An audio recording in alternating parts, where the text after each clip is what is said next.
Assalamualaikum warahmatullahi wabarakatuh. Selamat pagi, salam sejahtera bagi kita semuanya.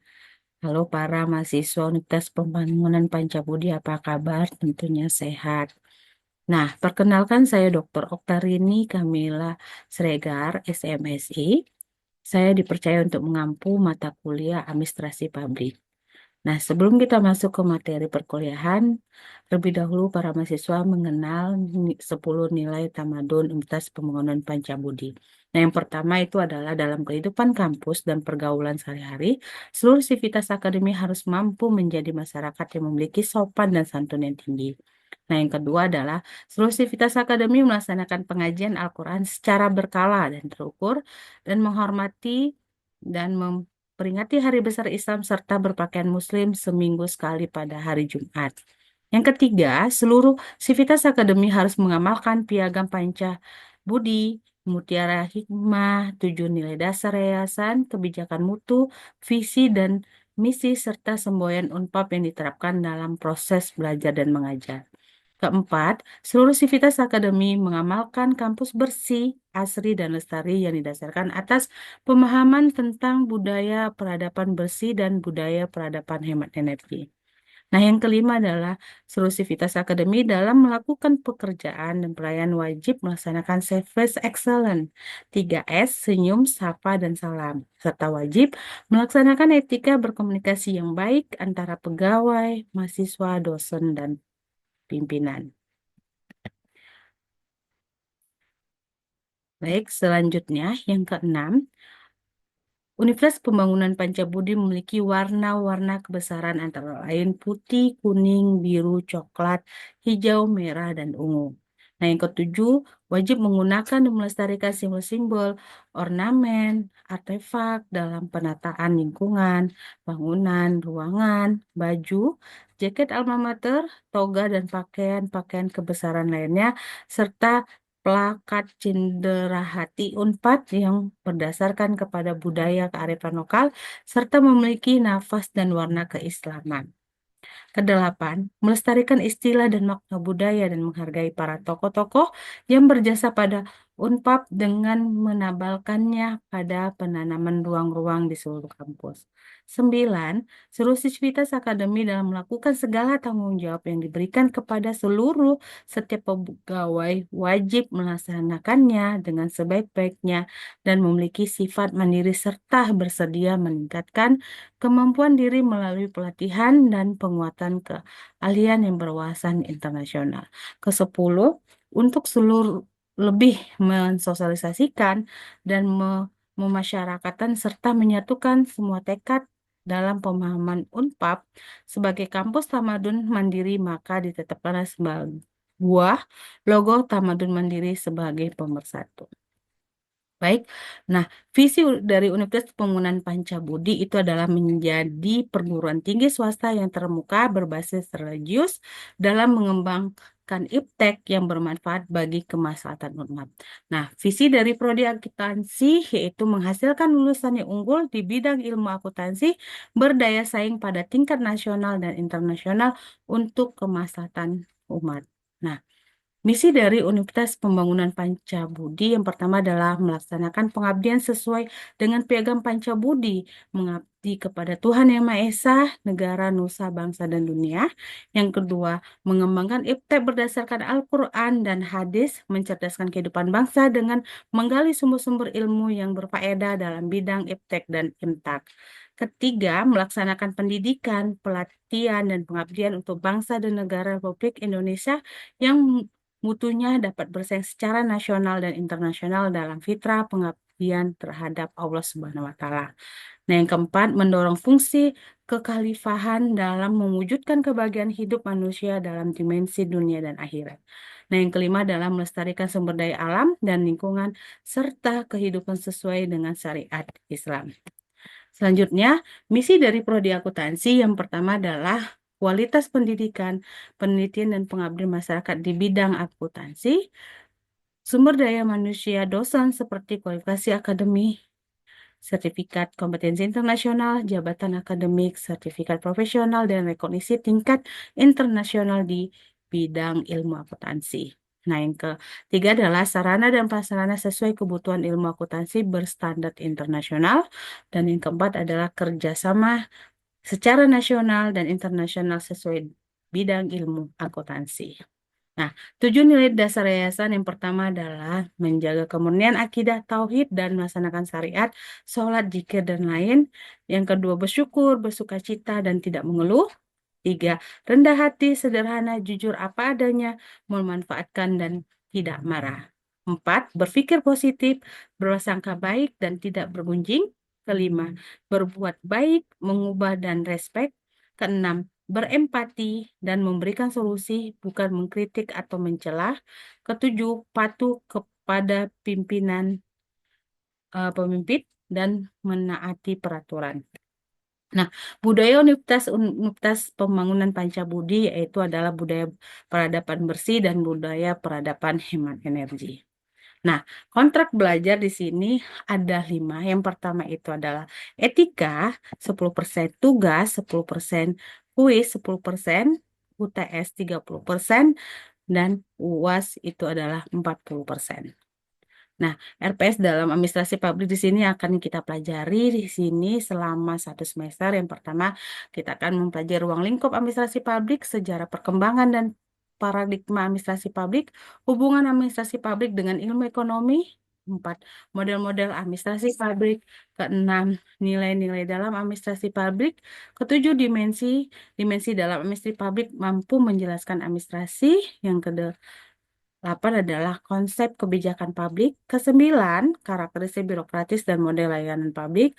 10, etika, ajas etika dalam administrasi publik. Dan ke-11 itu adalah prospek administrasi publik. Nah, kompetensi yang diharapkan di sini yang pertama adalah di sini dengan mempelajari ini ya mahasiswa memiliki eh, beberapa kompetensi ya capaian pembelajaran. Yang pertama, berperan sebagai warga negara yang bangga, cinta tanah air, dan mendukung perdamaian dunia serta bertakwa kepada Tuhan Yang Maha Esa.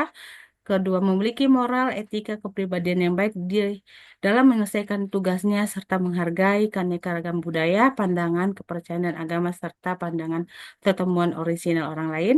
Ketiga, mampu bekerja sama dan memiliki kepekaan sosial dan kepedulian yang tinggi terhadap masyarakat dan lingkungan, serta menjunjung tinggi penegak hukum, serta memiliki semangat untuk mendahulukan kepentingan bangsa serta masyarakat luas. Keempat, menguasai konsep teoritis secara mendalam tentang pengukuran, perencanaan, prosedur, dan pelaporan, dan pengendalian kinerja serta kebutuhan informasi untuk pengambilan keputusan bidang audit dan pemerintah. Kelima, menguasai konsep teoritis bidang pengetahuan tertentu secara umum dan konsep teoritis bagi khusus dalam bidang pengetahuan tersebut secara mendalam, serta mampu memformulasikan penyelesaian masalah prosedural. Keenam, ya, di sini mampu mengambil keputusan yang tepat berdasarkan analisis informasi dan data dan mampu memberikan petunjuk dalam memilih berbagai alternatif solusi secara mandiri dan kelompok.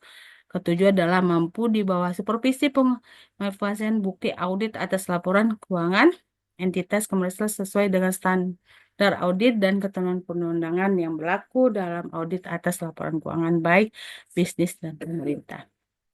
Nah, ini sumber referensi daftar pustaka yang eh, diambil untuk mata kuliah akuntansi, ya sorry, untuk administrasi publik ya. Ini dia.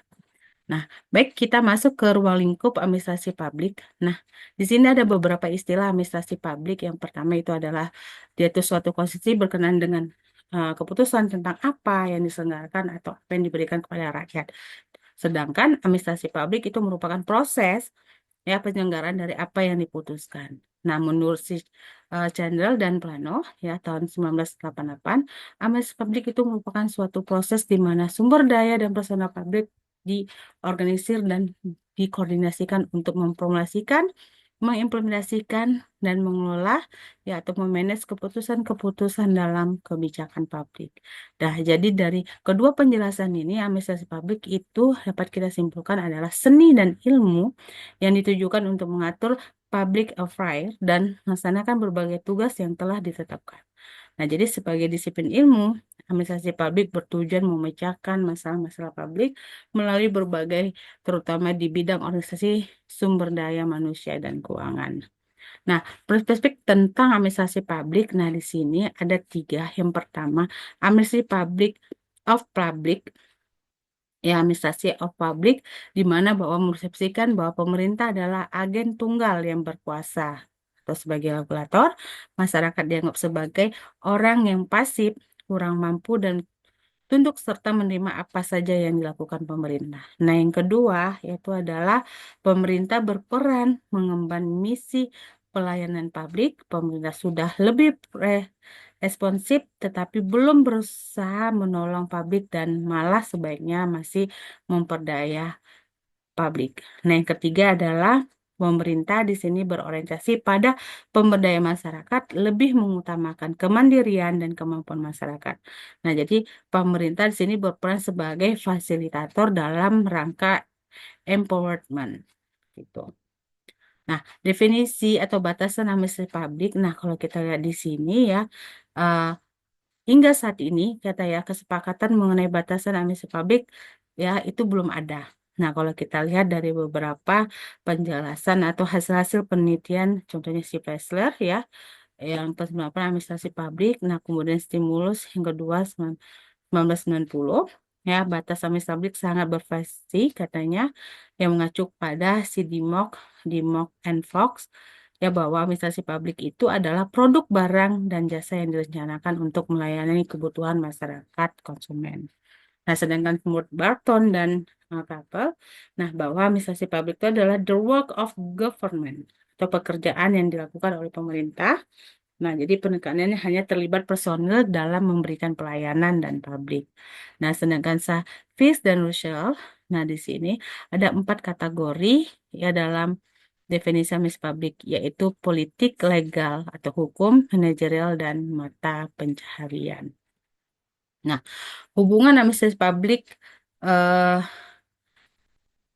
negara ya, yaitu di sini kita lihat secara konseptual itu ada dua disiplin ilmu, bahwa ilmu politik dan ilmu administrasi publik. Nah, jadi kalau dilihat dari disiplin ilmu ya bahwa sudut pandang yang berbeda terhadap kebijakan publik. Nah, jadi masing-masing disiplin ilmu itu memiliki lokus dan fokus yang berbeda.